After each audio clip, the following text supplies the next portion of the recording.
Hello, and welcome to the Medical Sociology section virtual session on health and healthcare among sexual minorities.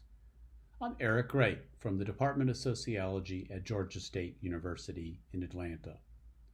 In recent decades, scholarly research on LGBTQI health has moved far beyond simply HIV/AIDS or mental health. It now explores a wide range of distinctive risk and resilience factors that shape the health of sexual minorities. At the same time, interpersonal and structural discrimination continue to shape the population's access to quality health care. In this virtual session, we will hear 5 outstanding paper presentations on these topics.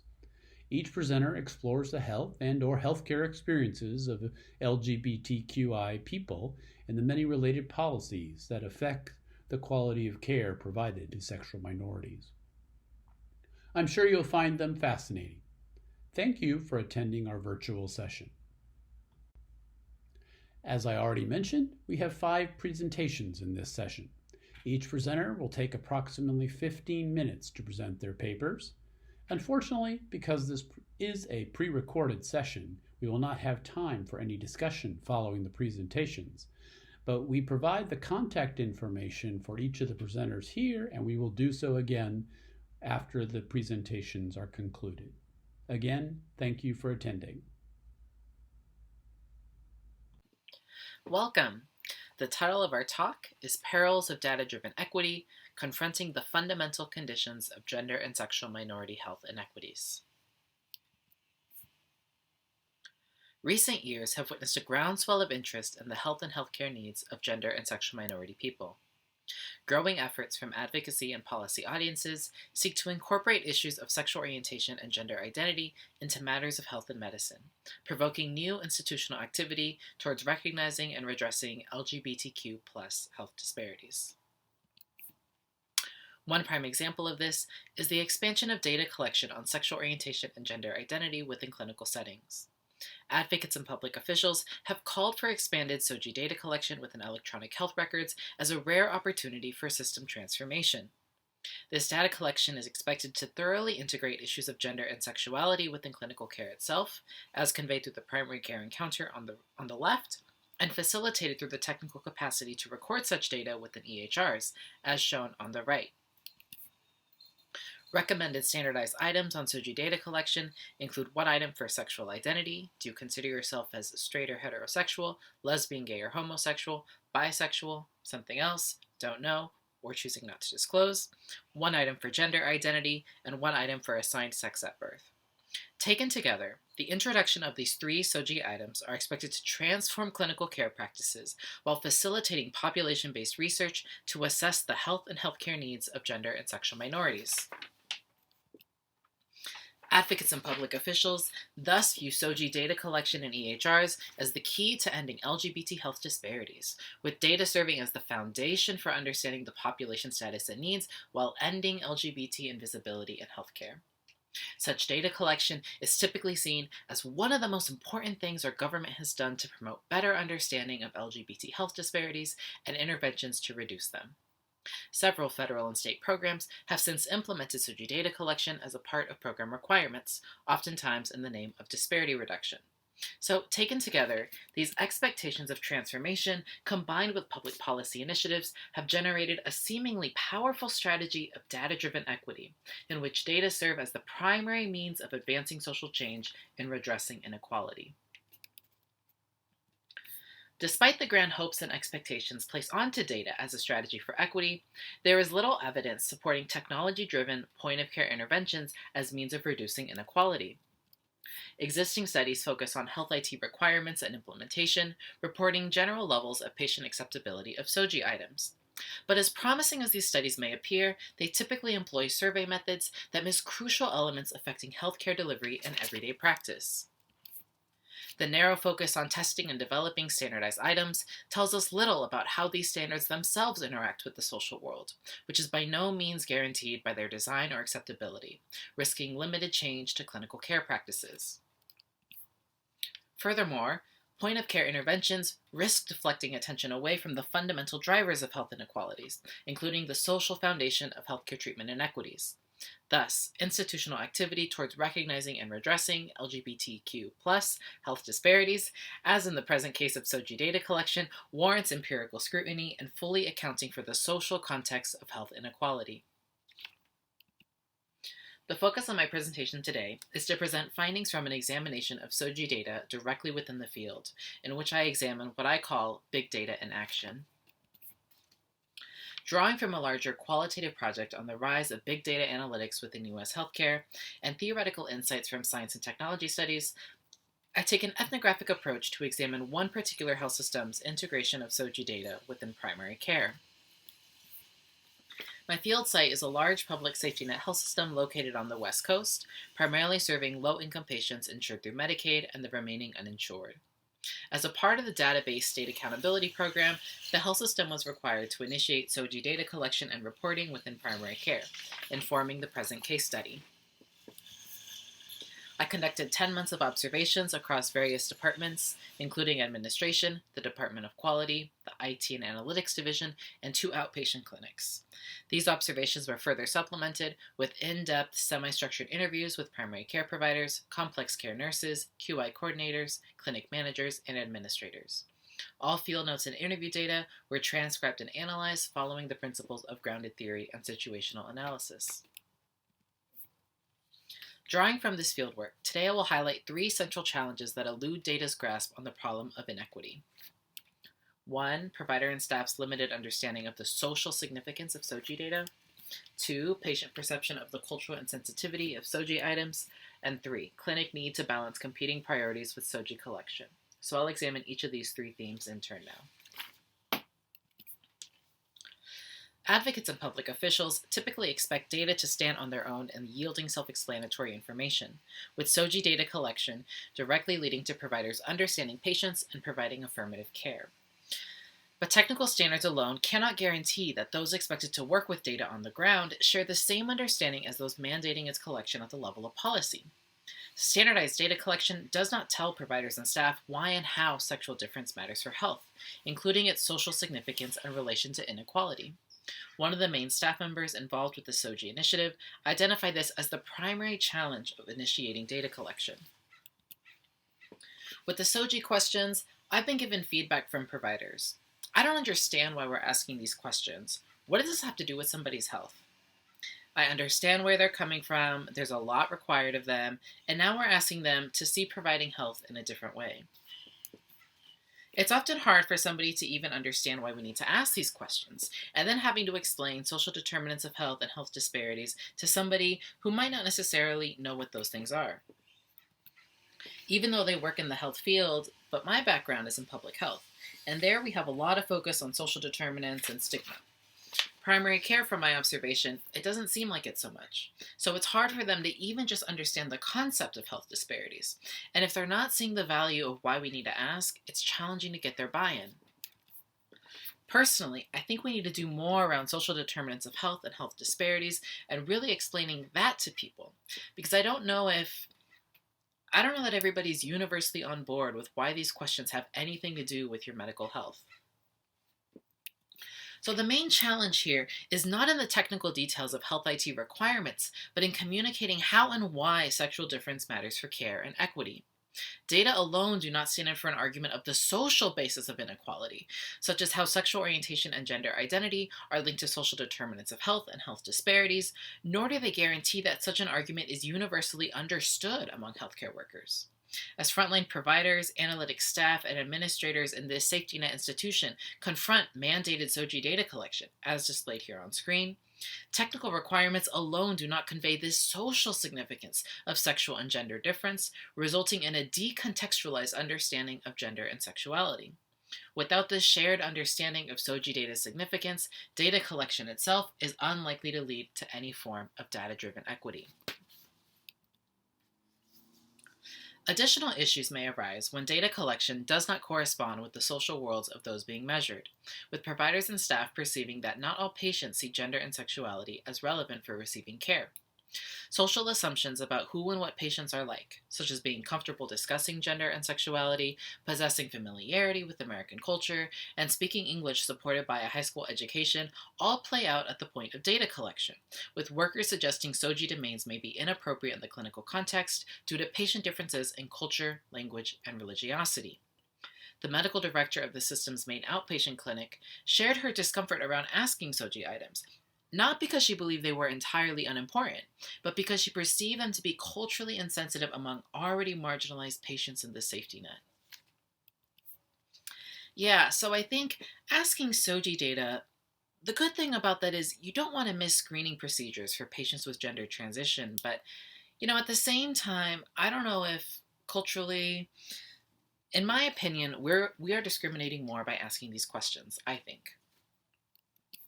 So I followed up. What do you mean? It means everybody is, according to me, already the same. So asking these data and putting them in a separate category, I mean, yeah, we can look for screenings, but for example, elderly couples come here, and if we are not culturally sensitive, we go and ask those questions, and patients get really offended, very angry. So I don't know. I'm not really against it, but I'm not a big cheerleader either.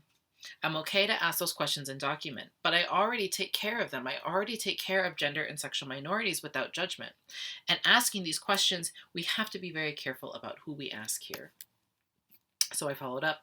Have there been any challenges? Yeah, a husband and wife came to the clinic, for example, an Iranian couple. And I asked the wife, because the wife usually comes in with the husband, right? And I asked her, biologically, do you think at birth you were female or male? What about now? Are you still male or female? And do you like to have sex with men? Iranian culture, even Pakistan and some Muslims from India, they can be very conservative.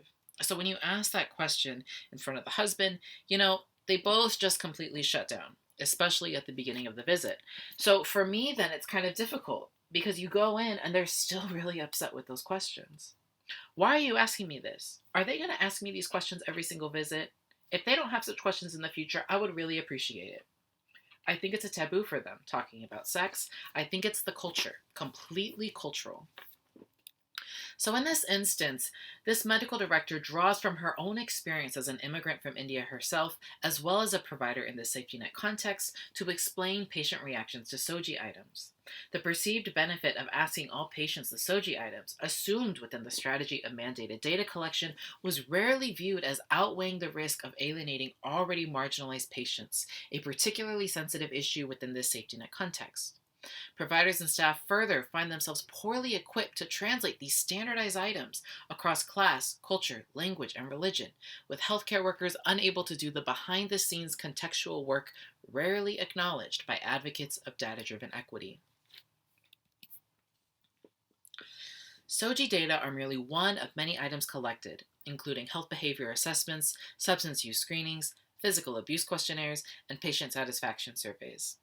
In isolation, each of these data points are arguably introduced for optimizing patient health. Taken together, however, they crowd each other out given the particular context of safety net care and shortened 15-minute appointment visits.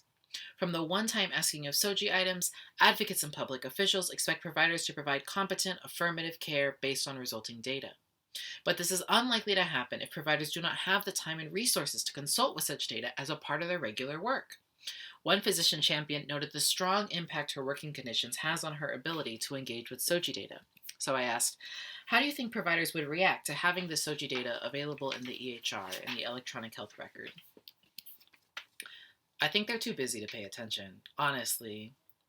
I mean, it might make a difference in terms of screening people for sexually transmitted diseases or that kind of thing, but, to be honest, I'm not sure it really makes a big difference with everything else that we already have going on here. So she elaborated. Data's great, but you have to have the time and energy to be able to look at it and understand what it means. And for us right now, it's really all about visits. My docs were seeing patients 9 half-days a week. That 4 extra hours is filled with disability forms, medication refills. You're working all the time, and you don't have a block where you can just sit down and go, oh, look, let's pull up the data from this population or that population. I mean, 11 patients per half day is a lot of patients. And the more patients you see, the more lab results you have, more refills you have, more work there is to be done on the in basket. For a working doc here, we just don't have time.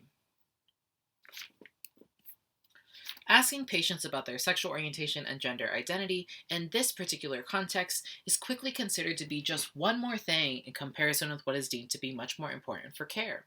That is, this is not to say that SOGI data have no value whatsoever.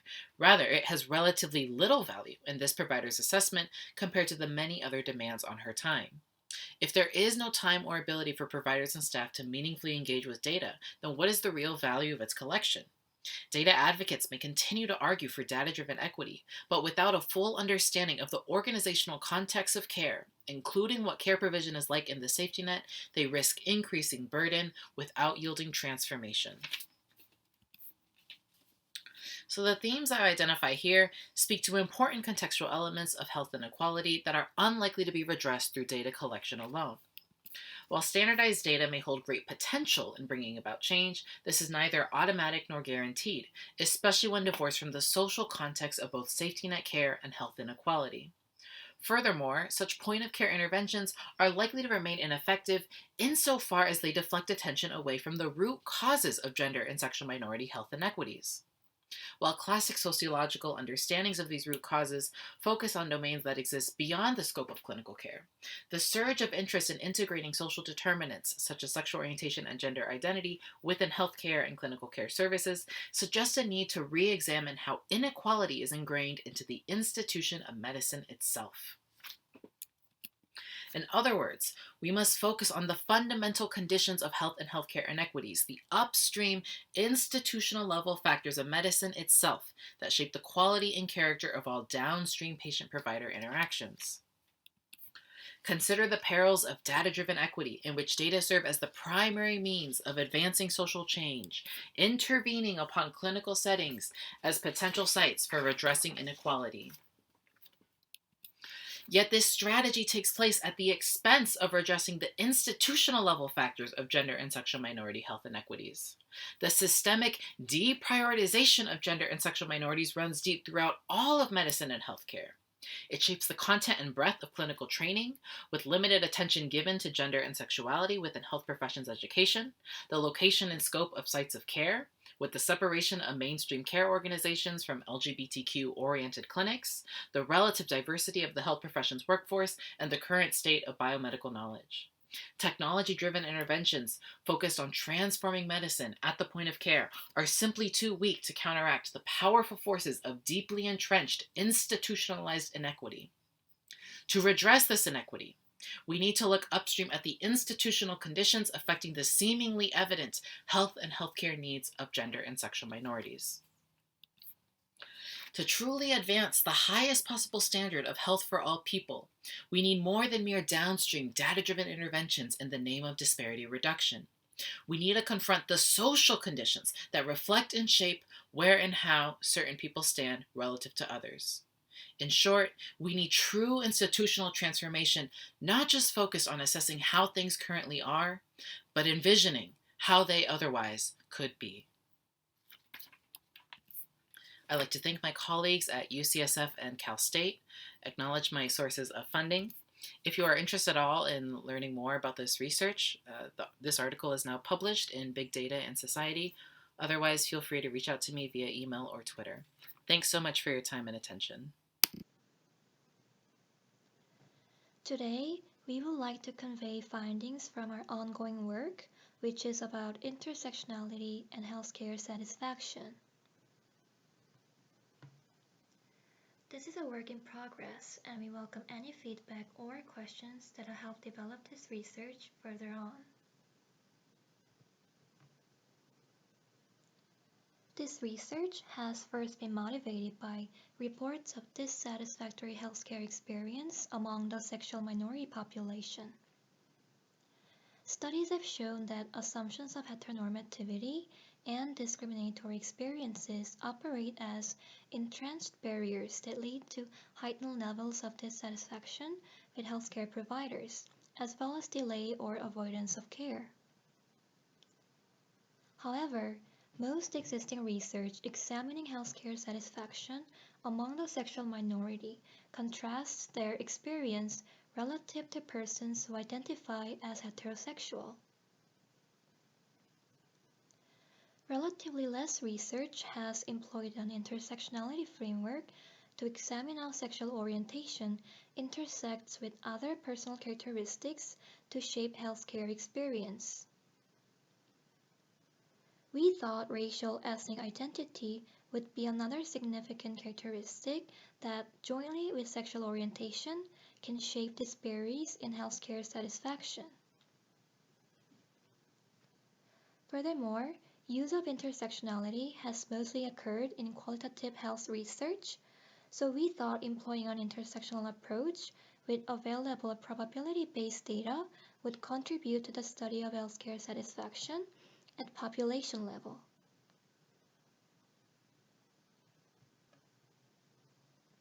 With such aims in mind, we raised two primary questions in our research. First, we asked, how is the intersection of racial ethnic identity and sexual orientation associated with healthcare satisfaction? In raising this question, we relied on an intersectionality approach that took into account the joint and simultaneous nature of social identities. Secondly, we asked, do the associations persist after adjusting for characteristics theorized by Anderson to be related to healthcare use? These characteristics are threefold, composed of predisposing characteristics that refer to demographic and social structural factors that predispose individuals to utilize healthcare services, and enabling resources that refer to available means that enable or facilitate healthcare access and utilization, and perceived need for care that refer to biological imperatives of healthcare utilization, such as chronic health conditions.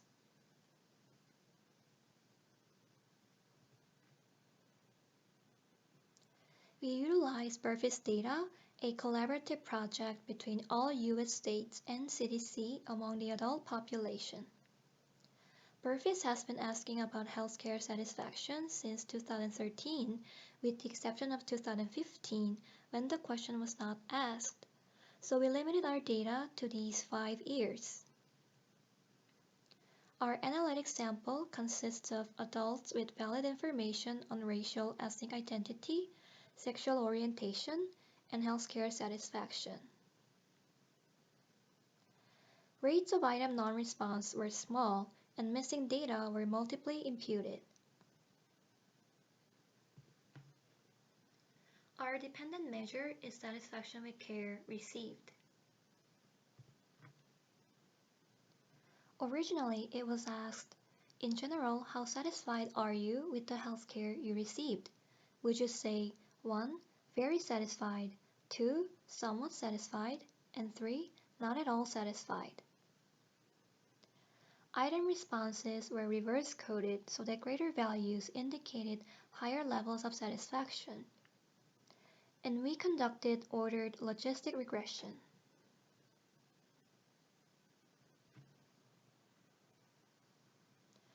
Our independent variable of interest is a combined measure of race, ethnicity, and sexual orientation that reflects our emphasis on the joint and simultaneous nature of intersectional identity. This gave us a total of 15 groups, ranging from white heterosexuals to Native American bisexuals.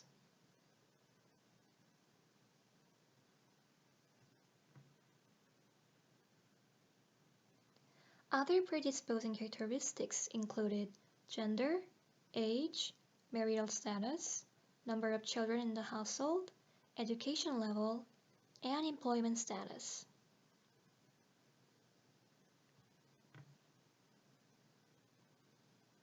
For enabling resources, we accounted for income, having ever missed care due to cost in the past 12 months, having insurance, and having a personal doctor.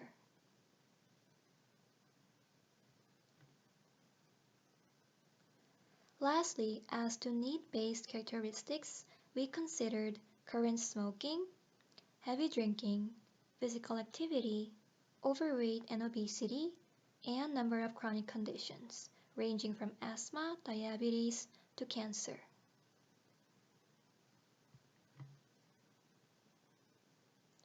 The distribution of our sample on the dependent measure looks like this.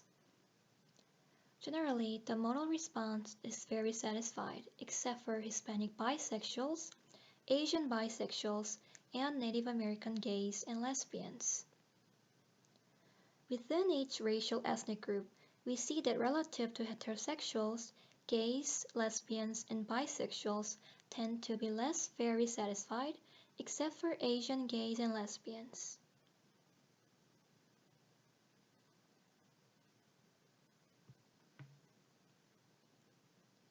When looking across race ethnicity, we see that among heterosexuals, whites are the most very satisfied.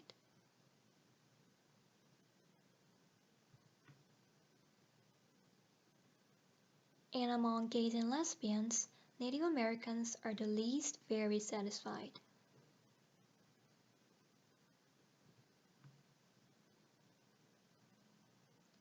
Among bisexuals, interestingly, blacks are the most very satisfied, followed by whites, Native Americans, and Hispanics, with Asians the least.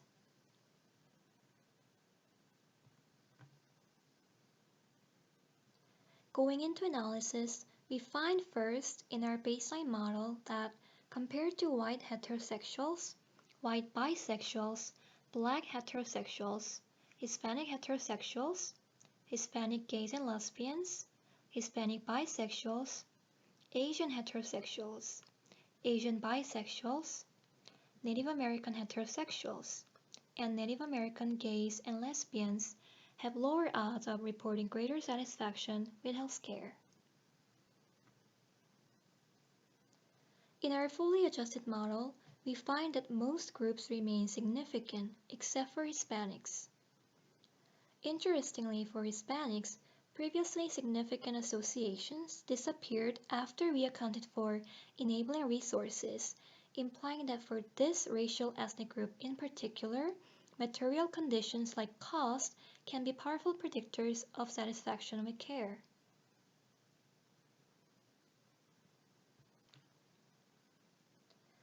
To visualize our findings, we generated predicted probabilities from our fully adjusted model for being very satisfied with healthcare. When first sorted by race ethnicity, we found less variation than expected, with only white bisexuals and Native American gays and lesbians being less likely to be very satisfied with care than their heterosexual counterparts.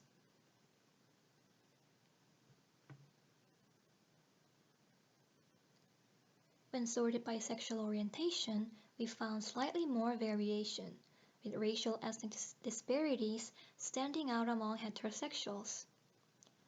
But we also found that Native American gays and lesbians were less likely to be very satisfied than their other racial ethnic group counterparts.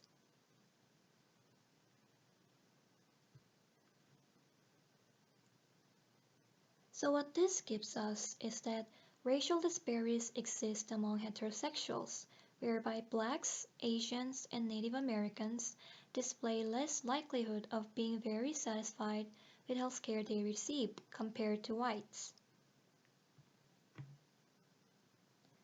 And for Hispanics, enabling resources such as income or having insurance may be stronger predictors of healthcare satisfaction.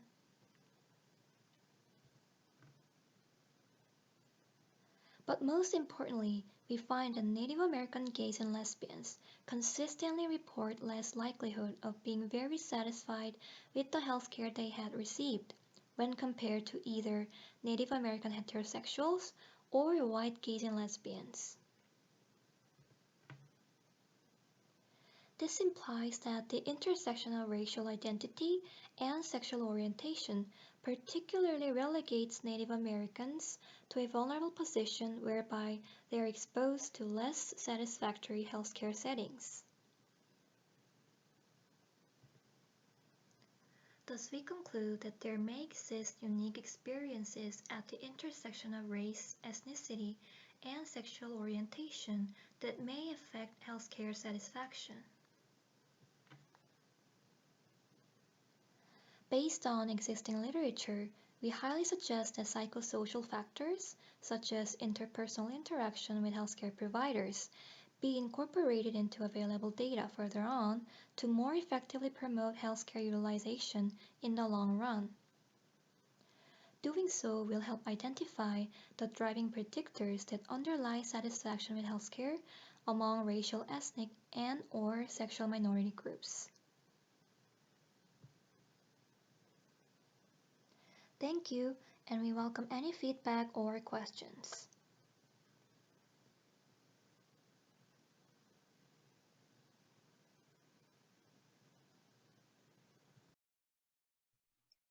Hi everyone, my name is Ning Xie.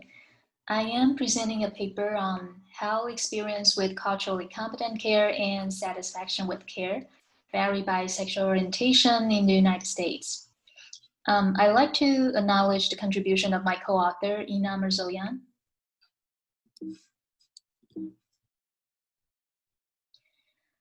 The literature tells us that sexual minorities, including lesbian, gay, and bisexual individuals, experience poor access to and utilization of healthcare services than straight individuals. For example, sexual minorities are more likely to delay or forego needed care and skip preventive checkups. Some studies show that the healthcare gaps persist when insurance rates have become similar between sexual minorities and straight people in recent years. Also, the gaps remain significant when economic factors such as employment status and income are adjusted for. A major factor behind the healthcare disparities is culturally incompetent care. Cultural competency is defined as the sensitivity, knowledge, and skills to understand and respond to the unique health needs, beliefs, and practices of diverse patients. Experience with culturally incompetent care has been identified as a major barrier to care and a primary reason for lower satisfaction with care among sexual minorities.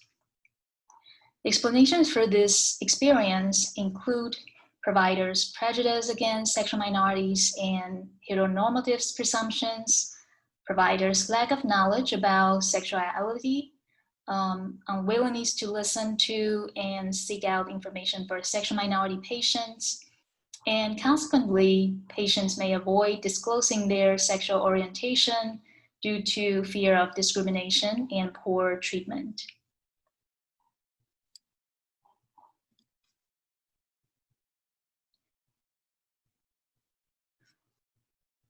Although quite a few studies, mostly qualitative research, have explored the role of providers' cultural competency in sexual minority patients' healthcare experience, gaps in knowledge remain in several aspects.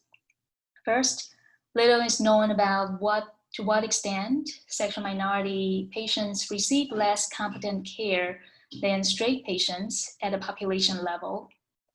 Further, due to small sample sizes, prior research has not been able to effectively examine gender difference in the experience of culturally competent care.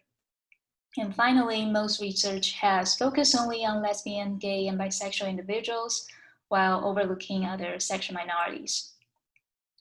Our study uses a nationally representative sample to assess how patients' experience with culturally competent care and their satisfaction with care vary by sexual orientation. We examine gender difference, however, based on binary gender categories and include sexual minorities who identify other than lesbian, gay, or bisexual.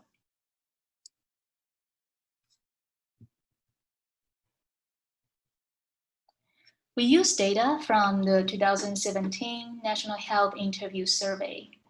In 2017, ANHIS added a set of supplementary questions on culturally competent care.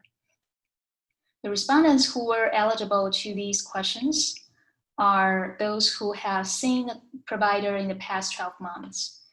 They account for about 85% of the overall adult sample.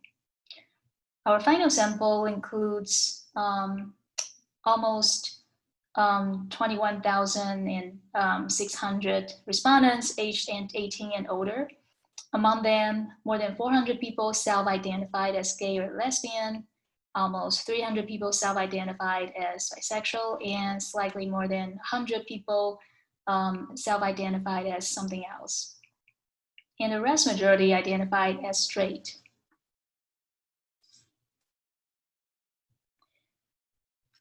Our measures on healthcare experience include 6 variables, all of which are measured on a 4-point scale, except satisfaction with care, which is on a 3-point scale. And note that in the first 2 measures, the original question language specified only a limited number of cultural aspects, including race, ethnicity, gender, religion, beliefs, and native language. Sexual orientation was not specified in the question language. Our analysis takes into account of the effects of several social demographic factors that are relevant to healthcare experience. We use ordinal logic regression models for all analysis, and we test if sexual minorities' experience differs by gender.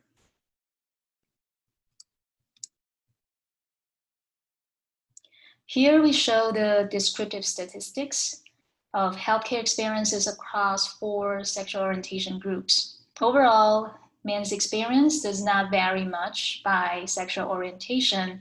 The only exception is that gay men are more likely to report that the providers always ask their opinions or beliefs about care compared to straight men.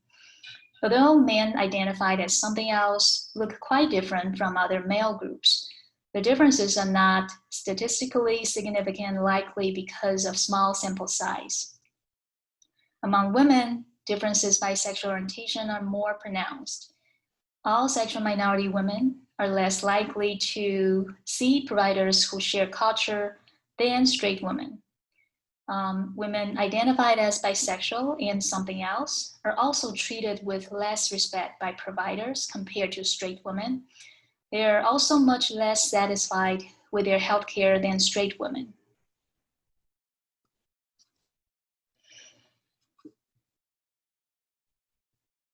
This and next 2 slides show the odds ratios of healthcare experiences for sexual minorities in comparison to their same gender straight counterparts, adjusted for social demographic factors. Remember that odds ratios over 1 suggest higher odds of certain experience among sexual minorities than straight people, while odds ratio lower than 1 suggests otherwise. The graph on the left side shows that gay men are more likely to consider it important for providers to understand or share their culture compared to straight men. Graph on the right side shows that all sexual minority women have lower odds of seeing providers who share culture than straight women, but this difference is found significant only when the 3 sexual minority groups are combined.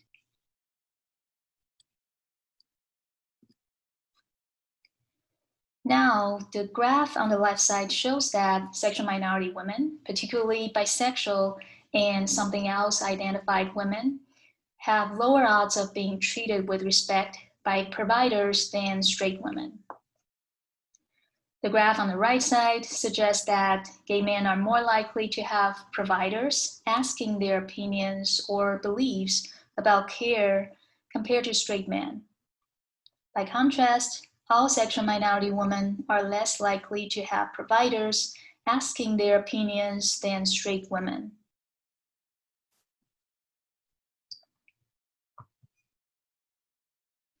Finally, we found no difference by sexual orientation for men or for women in getting easy to understand information from providers, as suggested by the graph on the left side. However, the graph on the right shows that sexual minority women, particularly those identified as bisexual or something else, are less satisfied with the healthcare they received compared to straight women.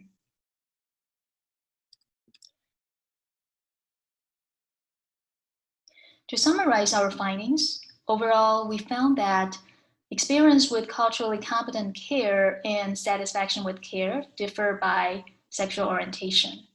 However, the differences really depend on gender. Sexual minority men are no more disadvantaged in receiving culturally competent or satisfying care than straight men. Somewhat to our surprise, gay men report some more positive experience than straight men. On the other hand, sexual minority women have more negative experience in health encounters than straight women. In particular, bisexual identified and something else identified women report the worst experience. Although I didn't present this in previous slides, we also found that the interaction between sexual orientation and gender is statistically significant for 4 of the 6 healthcare experience variables. And this confirms that healthcare experience is quite different between sexual minority men and women. Our study has several implications. First, it suggests that provider bias against sexual minorities may be stronger for women who identify as bisexual or something else than other sexual minority groups. This is consistent with prior findings about poor health outcomes among bisexual people compared to their gay and lesbian counterparts. This finding also suggests that more sexuality inclusive training is needed for providers and medical institutions, as a growing share of the US population identify as bisexual, queer, or labels other than lesbian and gay. Training that covers updated knowledge of sexuality is extremely important. Also, gay men's better communication with providers than straight men may reflect their higher awareness of seeking culturally competent care and their lower likelihood of practicing hegemonic masculinity, which may hinder health-promoting behaviors such as preventive care utilization. Lastly, policies and programs are needed to enhance the public's awareness of the value of culturally competent care. In our data, we found that many Americans, regardless of sexual orientation and gender, still think that it's not important at all for providers to understand or share their culture. Thank you for your listening, and feel free to contact me if you have any questions about our study.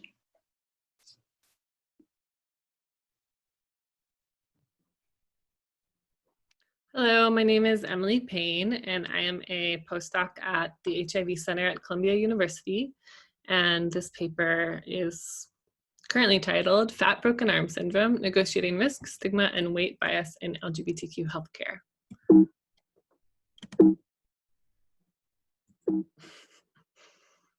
Here we go. Okay, so this comes out of a larger study where I asked what was happening within healthcare interactions across contexts to compel specifically LGBTQ, cis women, trans men, and non-binary people who are assigned female at birth to avoid care, as these are the groups within the larger LGBTQ umbrella that are the most likely to report unmet healthcare needs and healthcare avoidance, and yet we know the least about them. And I'm also looking at LGBTQ healthcare centers as a context. LGBTQ healthcare centers are a primary way that we approach ameliorating healthcare inequities in the US, and so for sexual and gender minority populations. And yet we don't know much about what's happening in real time and space in these centers to help affirm and encourage care. So the broader study also seeks to address this. Just briefly, the broader study, I took an abductive analytic approach, which is an innovation of grounded theory. I collected data between 2014 and 2017. I also cultivated an intersectional approach which I can talk more about in the discussion. But I was careful to assess and address my own positionality, and also I encouraged participants to define themselves and all of their identities that were key to them, including their sexual and gender identities, but not limited to those. And then in interviews, I ask people to walk me through positive, negative, and most recent and memorable care encounters across different healthcare contexts. This is a brief snapshot of the sample makeup in terms of race and ethnicity. And then I also conducted participant observation at what I call the center, which is an LGBTQ specific community health center. I don't offer much more information about it, so to protect the confidentiality of the organization and the participants, but I attended meetings, I volunteered across departments, and then I observed settings within the organization and also decision-making. I did not, to be clear, observe patient-provider interactions. And then I also interviewed 12 providers and 11 staff members. So this paper is the result of an emergent theme. So about a quarter of the patient participants discussed how basically perceived weight bias or fat phobia became a barrier to care. And so I asked the question in this paper, how are patient and provider perceptions about weight and health shaping LGBTQ care interactions? And what I find here, first of all, looking at terminology, I use fat because that's the preferred term among participants, whereas other terms like obesity and overweight, which are more medical, were often perceived to indicate bias. So patients often use words like fat phobia or fat shaming, whereas providers, on the other hand, more commonly used words like sizeism to describe this. So among patients, bias was perceived when providers would address weight before getting to know a patient. So that includes things like asking about health behaviors, diet and exercise, as well as patient goals. And when they emphasized weight before, or when they emphasized weight when patients were actually coming in for specific care that was not related to that.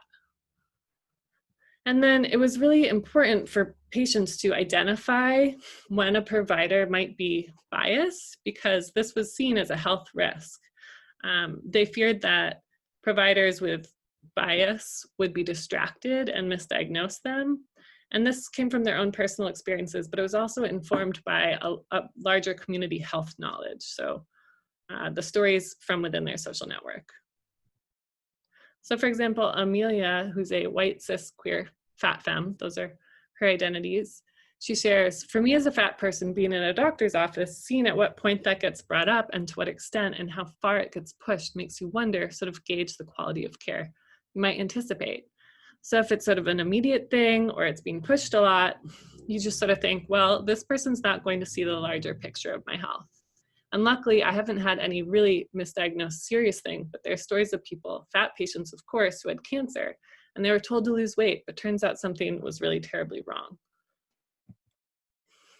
So in addition to sort of the importance of identifying bias in order to protect health, patients also interpreted weight stigma and bias to be intersectional. So it was inseparable from their other gender and sexual marginalized identities. So for example, fat femmes, that is an example of wherein one's embodied identity includes both the description of size and also a gender and sexual identity. And then this idea of body diversity, and then also stereotypes that are stigmatized about lesbians being overweight, and this broader concept that being different does not equal deviance or illness. So for example, Ray, who's white and queer and genderqueer, said, this was after they had a negative experience with a doctor after going in to get care about a specific concern. This doctor brought up their weight, and that was really surprising to Ray, and it it was a very negative encounter for them. So they say, I haven't gone back because they're just going to tell me to go on a diet. If people are that clueless that bodies come in different shapes and sizes, I feel like that's part of being queer. Like, people have different bodies, and pathologizing my body, pathologizing a part of my body that's not an illness. So Ray did not get this healthcare need met. And then also, this is in the title of the paper, Daryl, who's Black, non-binary, trans, and identifies as pansexual, he shared, I never got diagnosed with diabetes because providers chalked it up to me being fat. They were like, well, have you tried not being fat? And there are probably articles out there about trans broken arm syndrome, as they call it. And just as an aside, that describes a phenomenon wherein trans people go to the doctor with a specific health concern. In this illustration, it's a broken arm. And then doctors say, oh, it's because you're trans, so it's misattributed, and people's healthcare concerns are therefore dismissed. So Daryl continues, fat people have the same experience, if not amplified, depending on their level of fatness, etc. I've actually posted on Facebook, I'll post those articles together because I have a lot of fat friends and I have a lot of trans friends. And I think sometimes people don't look at the overlap. So the overlap there is this intersectional stigma. Also, people shared their affirming experiences. So luckily it's not only negative experiences. These included discussions of weight, but they were patient-centered and they used harm reduction approaches that are already in use. They're already offered for LGBTQ people engaged in other types of stigmatized health behaviors, such as condomless sex. So this process that helped affirm people included building familiarity with the patient and their mental and physical health concerns and establishing trust before discussing weight. And also determining patient goals and health behaviors, as well as acknowledging that patients are the experts of navigating the world in their bodies. They have embodied experience to bring to the conversation. And also providers who supported what's called health at every size. This is from the fat positive and body positive movement. And this concept is that you can support someone's health regardless of their weight and weight-related goals. So for example, Patricia, who identifies as African-American, queer, bisexual, and a cis woman, shared, I have a weird blood sugar thing, and I saw, this is her trusted provider, and she said, okay, this all sounds like diabetes. Last time you were here 6 months ago, you're pre-diabetic. It's possible you could have full-blown type 2 diabetes. We don't know. We'll wait for the test results. But it's totally manageable, and these are the things you'll want to eat more of because then you'll crave these things less. And so that felt more doable than just saying, you can't drink the soda ever again, and you can't do this or that. She was very encouraging, and I went and joined the gym. I'm in between psychiatrists right now. And she said, her provider again said, I get it. If your mental illness isn't being treated and the one thing that gives you some solace is eating, or if that's something you do when you're stressed is eat, then yeah, I get that taking that away from you seems really fucking scary. And the fact that she acknowledged that, because a lot of people are just like, well, just stop eating so much. Like, oh shit, really? You know, but she understood, and that means the world because you get it.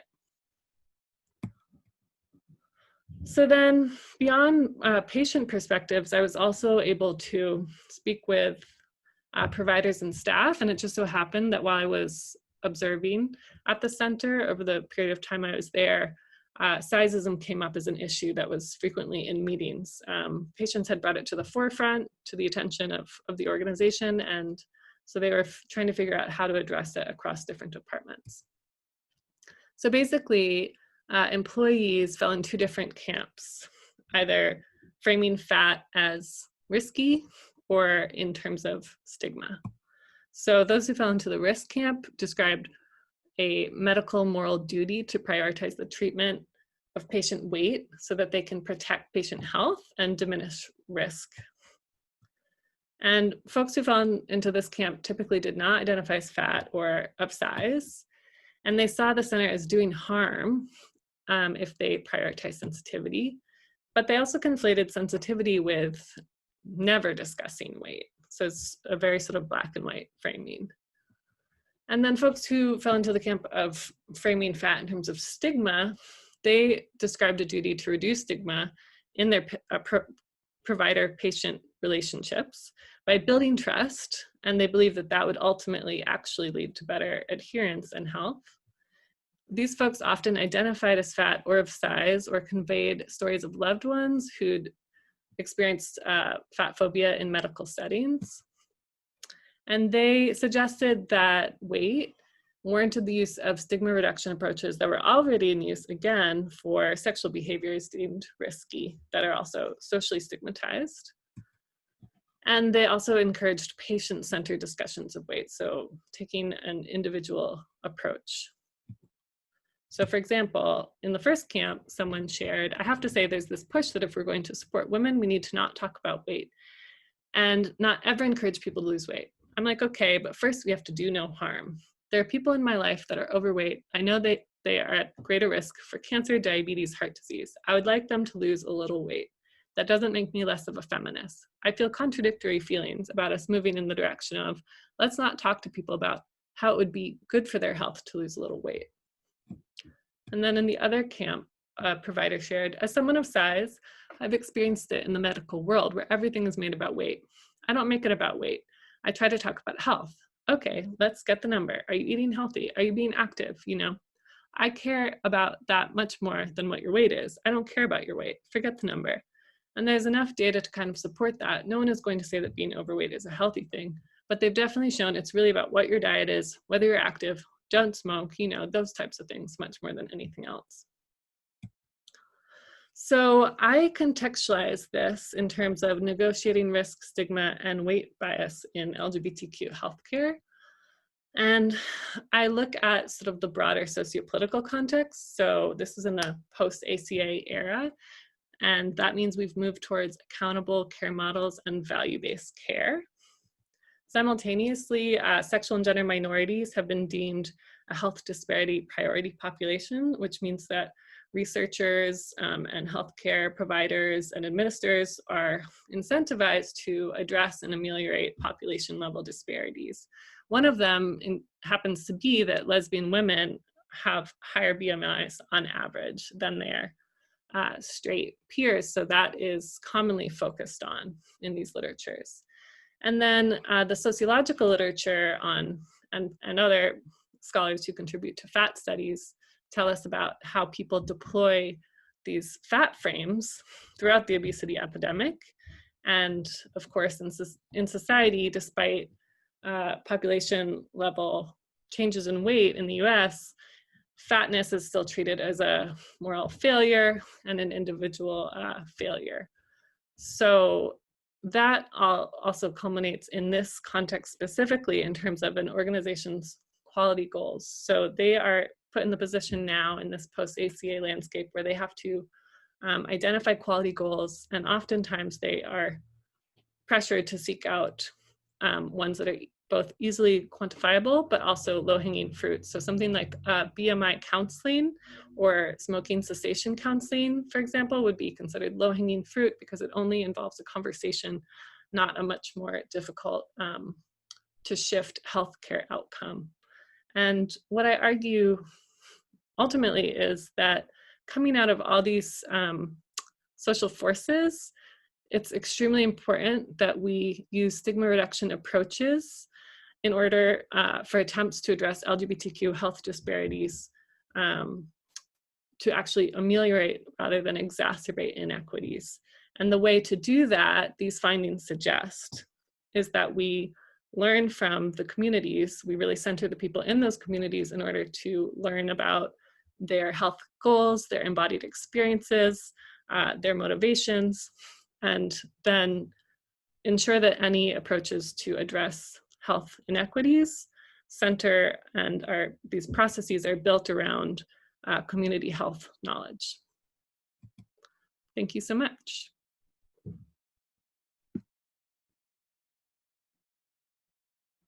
Hello, my name is Eric Stone, and I'm a doctoral candidate at the University of Maryland College Park, and today I'll be presenting research that Dr. Longdon and I have been collaborating on.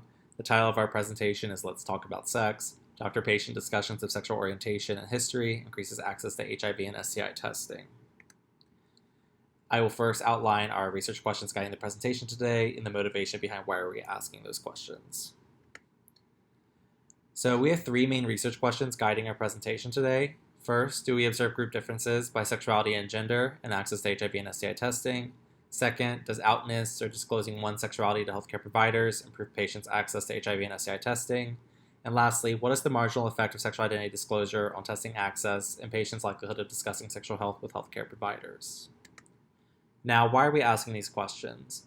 Within the literature, there is a recurring theme of institutionalized heterosexuality, which is the implicit assumption in healthcare settings that all patients are heterosexual, and so our practices, documents, forms, and rhetoric reflect that assumption. And given the burden of this assumed heterosexuality, LGBT patients are often faced with the decision to conceal or disclose their sexual identities to healthcare providers, and so LGBT patients must deal with the consequences of either choice, whether those consequences are positive or negative. And research suggests that disclosure of sexual orientation and non-normative sexual behaviors is important for allowing providers to provide appropriate tailored care and to avoid unnecessary testing and prescriptions. And we also see that patients who discuss sexual identity and sexual health with providers generally report greater satisfaction with their care and improved health outcomes overall. And so generally speaking, sexual identity disclosure appears to be beneficial for patients. However, despite these positive outcomes, there is an absence of research surrounding barriers to healthcare access among LGBT adults, which we know is a significant mediator to health outcomes. And LGBT people face numerous health disparities compared to the heterosexual population, and these disparities are only confounded or worsened by issues of decreased access to physician care and lower rates of screenings and testing for preventable and treatable diseases. And research also suggests that even when professional recommendations do not differ on the basis of sexual orientation, sexual identity disclosure appears to increase or decrease one's likelihood of obtaining health care. And we see an example of this with women and access to Pap smears. More specifically, prior studies have shown that women who disclose their sexual orientation in general are more likely to have obtained Pap smears than those who do not. And this is despite the fact that Pap smear recommendations do not differ on the basis of sexual orientation at all. Also, gender disparities in HIV and STIs are well documented through nationally notifiable STI surveillance data, population studies, and sentinel surveillance in the United States. And although gay, bisexual, and other heterosexual men are sometimes distinguished in surveillance data, such as those reported by the National HIV Surveillance System, these data typically do not include self-reported sexual identity measures. And so we risk making false or inaccurate assumptions about people's sexual identities when we're focused or basing it on their sexual practices and behaviors, which don't always align the way that people might expect. And much of our understanding of HIV and STI testing rates among sexual minorities and their healthcare experiences is based upon convenience samples and not nationally representative data. Now, the data and methods for this presentation. For this presentation, we're using cross-sectional data from the 2013-2015 wave of the National Survey of Family Growth. This is a national probability sample of non-institutionalized men and women ages 15 through 44 residing in United States households. And the respondents report on a variety of domains. These include family life, marriage and divorce, pregnancy, infertility, use of contraception, general reproductive health. This includes sexual health and practices. And most recent waves of data collection yield a 69% response rate.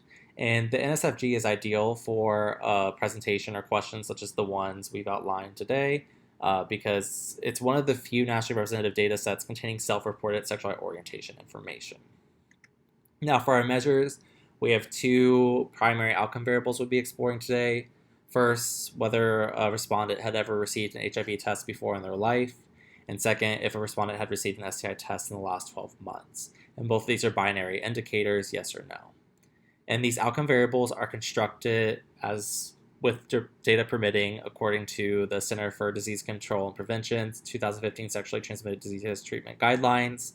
And these guidelines, to our knowledge, are the most recent guidelines informing professional practice and care. And testing recommendations are provided for all women regardless of sexuality, but the CDC provides specific recommendations for men who have sex with men. Now, for our primary independent variables, we have two that are both binary, yes or no. First, whether or not a doctor asked the respondent about their sexuality or the sex of their sexual partners in the last 12 months. And second, whether or not a doctor asked the respondent about their sexual health, for example, condom usage or number of sexual partners in the last 12 months. And we include a variety of controls that are listed here below. For our analytic approach, we first estimated two nested logistic regression models to estimate the likelihood of receiving HIV and STI testing and the influence of group differences by gender and sexuality and outness. And we follow methodological recommendations from the literature, so we refrain from interpreting log odds of interaction terms in our models. Instead, today we show and examine predicted probabilities and marginal changes in the predicted probabilities of likelihood of accessing HIV and STI testing. Now for our results. Here we see predicted probability of testing by sexuality group for HIV testing on the left and STI testing on the right. We see baseline group differences overall, with gay men having the highest rates of HIV and STI testing, and heterosexual men having the lowest rates of HIV testing, and gay or lesbian women having the lowest rates of STI testing. Generally speaking, we observe at-risk groups having the highest predicted probabilities overall, but we do see baseline group differences, with HIV testing overall being higher than STI testing. Moving on, when we combine the HIV and testing measure into one testing measure, if respondents had received any type of HIV or STI testing at all, and we look at the predicted probabilities, when we break down gender and sexuality groupings by outness or who has discussed sexual orientation with their doctor, we see that being out appears to improve access for all groups. We also see that heterosexual women who are out have the highest predicted probability, followed by gay men and lesbian women who are out. Overall, there's a benefit seen here for discussing or disclosing sexual orientation. It seems to lend support that disclosure is beneficial overall for everyone. Moving on, if we examine the marginal effect of sexual identity disclosure, though, here is both baseline and when controlling for sexual discussions. We see that the baseline marginal effect is greatest for men, gay and bisexual men in particular, but when we control for whether or not a doctor asked about or discussed sexual health, the marginal effect of sexual identity disclosure is reduced. And to try to understand why this may be, we then looked at the marginal effect of sexual identity disclosure on sexual health discussion, or the likelihood of having a healthcare provider ask about sexual health. And when we look at that, we see that being out strongly predicts the probability of discussing sexual health or history with providers. So it seems that having a doctor who asks about sexual orientation or a patient disclosing their sexual orientation may lead to more informed discussions or just more discussions overall about sexual health. So for our discussion, when we think about the motivation and the results overall, we do observe group differences in HIV and STI testing probabilities with at-risk groups. For example, gay men having higher probabilities of testing. And similar to prior research, we find support for the idea that patients who are able to discuss sexual identity with doctors experience greater access to HIV and STI testing. Sexual identity disclosure is beneficial for not only sexual minority patients, though, but for all groups. So even heterosexual identified respondents had a benefit from disclosing their sexual identity when it came to testing. And we see in the last graphic we displayed that this is partially because it encourages discussions of sexual health with doctors. And our discussion variable fully mediates the effect for sexual minorities, but partially mediates the effect for heterosexual respondents. Now, some things we do need to consider, though, is that disparities in sexual identity disclosure could influence findings.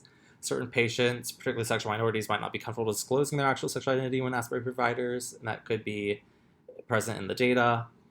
The finding that heterosexual patients experienced improved testing as a result of sexual identity disclosure is accompanied by the finding that 9.3% of heterosexual respondents in our analytic sample reported having had at least one same-sex sexual partner. So future research should really continue to distinguish between identity, attraction, and behavior, and distinguish that and examine how those are interconnected.